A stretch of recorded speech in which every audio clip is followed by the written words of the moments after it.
Tanguay électronique, en première ligne.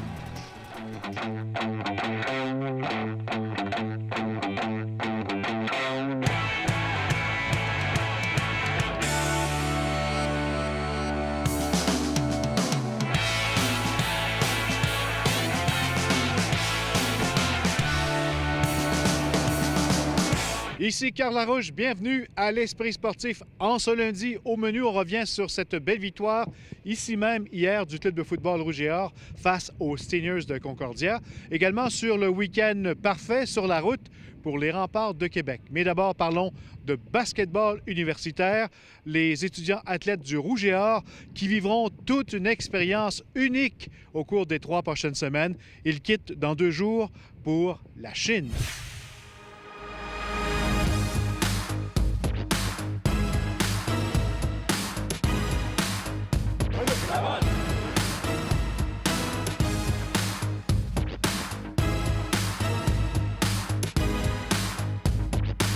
Jacques Paiement Junior, c'est parti de où ce projet Chine? C'est une invitation qu'on a reçue suite à notre participation cet été avec une équipe de la région, de la capitale nationale. On a participé à la Ligue de basketball élite du Québec, une ligue senior. On se servait de ça un peu comme préparation pour l'été, pour donner l'occasion à nos joueurs de jouer un petit peu pendant la saison estivale. Finalement, on a gagné le championnat de cette ligue-là cet été. Puis, suite à ça, on a eu une invitation à titre là, de champion de cette ligue-là pour aller participer là, à une tournée en Chine.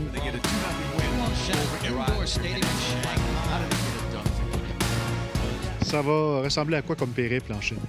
Ça va être un voyage assez long pour, je dirais, à ce temps-ci de l'année, pendant l'année scolaire.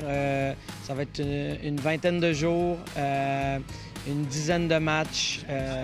Donc, ça a nécessité beaucoup de préparation, tant au niveau académique, logistique.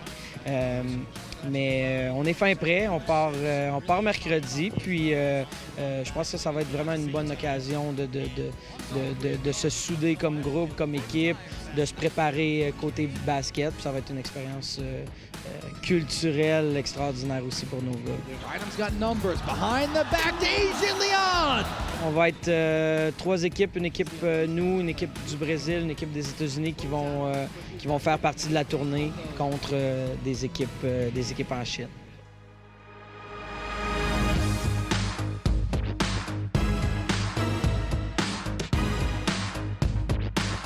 C'est quoi comme calibre? Ça va être un très bon calibre. Ce serait peut-être un petit peu optimiste de penser qu'on va aller chercher plusieurs victoires. C'est pas nécessairement l'objectif. L'objectif, comme je mentionnais tantôt, c'est de se préparer pour le début de notre saison. Mais ça va être du gros calibre. Il va y avoir des joueurs qui ont déjà participé, qui ont déjà joué dans la NBA, des joueurs qui ont joué dans les équipes nationales de Chine. Mais je pense qu'on va être en mesure de donner un bon challenge à ces équipes-là.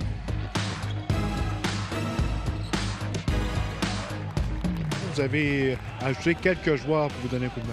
Oui, on a essentiellement notre groupe d'étudiants athlètes qui jouent ici pour le Rouge et Or, tous des joueurs qui ont représenté, dans le fond, la capitale nationale dans la LBQ. On a ajouté 2 joueurs qui jouaient dans une autre équipe de la LBQ cet été, le Royal de Québec. Donc, on a ajouté Samuel Odesso et Robinson Odoc qui vont jouer avec nous, qui sont des joueurs d'expérience, des joueurs qui...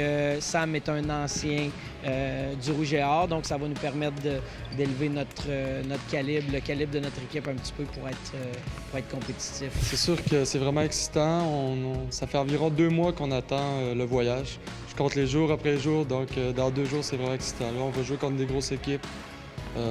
Beaucoup de préparation, surtout pour les études aussi, ça va être vraiment difficile. Mais depuis le début de la session, on a des séances d'études obligatoires, donc une bonne préparation de ce côté-là aussi. C'est une façon unique de se préparer pour la nouvelle saison qui s'en vient au mois de novembre?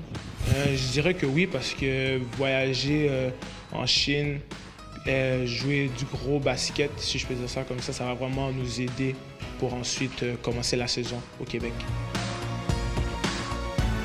À notre tour, on va avoir 2 semaines et demie pour se préparer, pour retomber sur nos pattes, peut-être reprendre un petit peu de temps perdu côté académique. On va avoir un bon 2 semaines de préparation, mais l'objectif, effectivement, c'est d'être prêt pour la vraie saison qui va commencer le 13 novembre. C'est Jacques Paiement. Bon voyage. Merci beaucoup.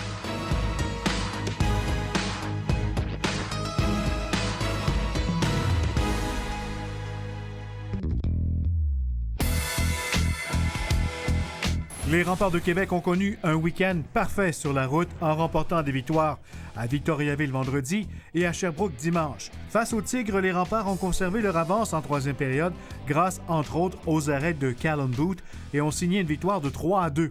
Cette rencontre a vu quelques joueurs des Remparts inscrire leur premier but en carrière dans le hockey junior. Ce fut le cas pour Austin McEnany et Derek Gentile. Matt Murphy inscrit son deuxième but de la saison dans cette victoire où les Remparts ont effectué 37 lancés en direction du filet adverse.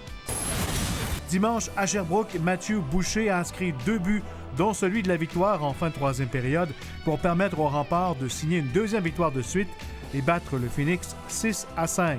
Derek Gentile, son deuxième, Zachary Moody et Aaron Dutra, avec leur premier de la saison, ont aussi marqué, tandis que Callum Booth a bloqué 39 des 44 lancés dirigés vers lui pour à nouveau permettre à son équipe de l'emporter. Les Remparts disputeront leur prochaine rencontre ce jeudi au Centre Vidéotron face à l'Océanique de Rimouski. Après la pause, une autre victoire pour le Rouge et Or football qui demeure invaincu.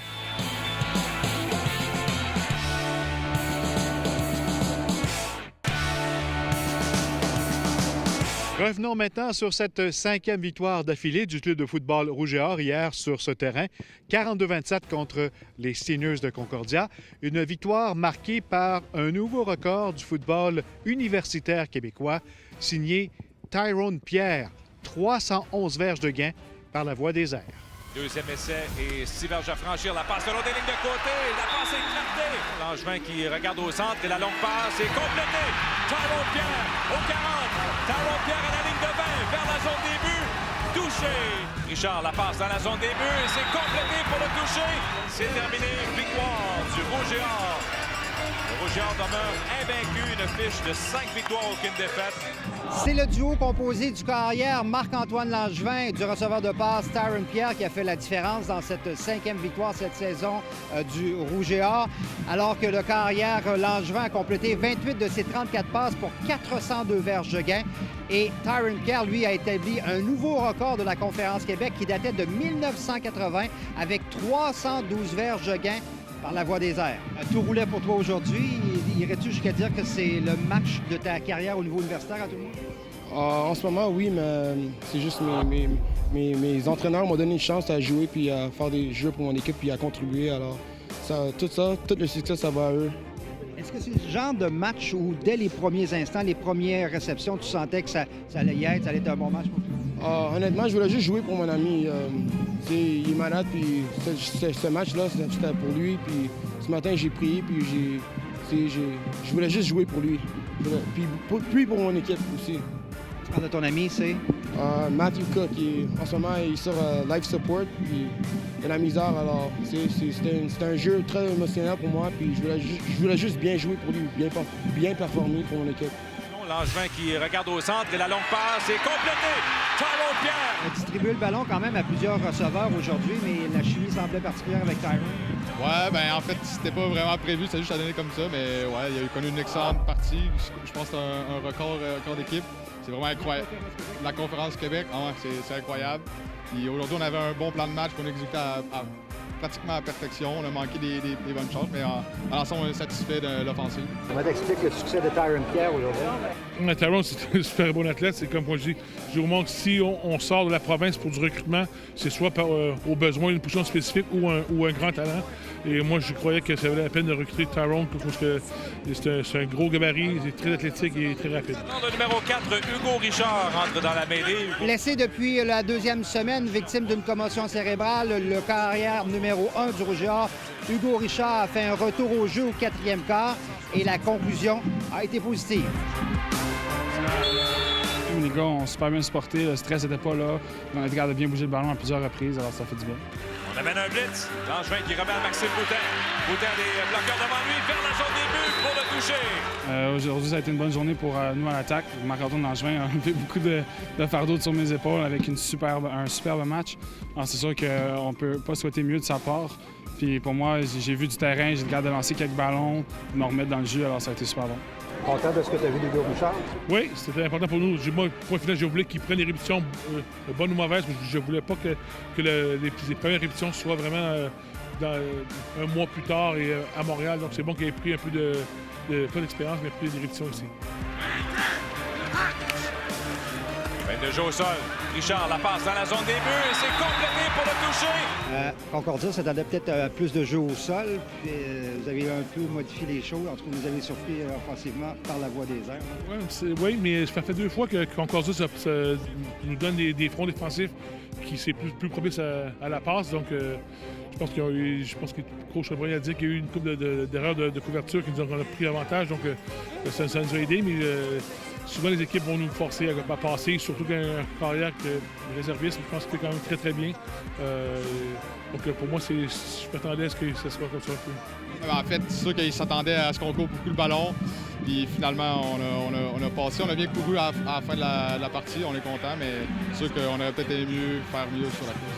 Déjà premier de la conférence, les 2 prochaines rencontres du Rouge et Or seront encore très importantes pour consolider ce premier rang. Premièrement, le 17 octobre au Sepsum à Montréal contre les Carabins et le 25 octobre ici même à Laval contre le Vert et Or de Sherbrooke. Les 2 formations, Sherbrooke et Montréal, qui ont des dossiers identiques de 3 victoires et 2 défaites au 2e rang de la conférence Québec. Sherbrooke vous a donné un coup de main hier? Oui, Sherbrooke, mais je pense que oui, la porte est grande ouverte, mais quelque part, il faut gagner nos matchs. On peut encore finir premier comme on peut finir 3e. Donc pour nous, c'est hyper important de jouer du bon football. C'est certain que maintenant, il y a une opportunité, c'est qu'est-ce qu'on a fait avec. Stéphane Turcot, TVA Sport, à Québec.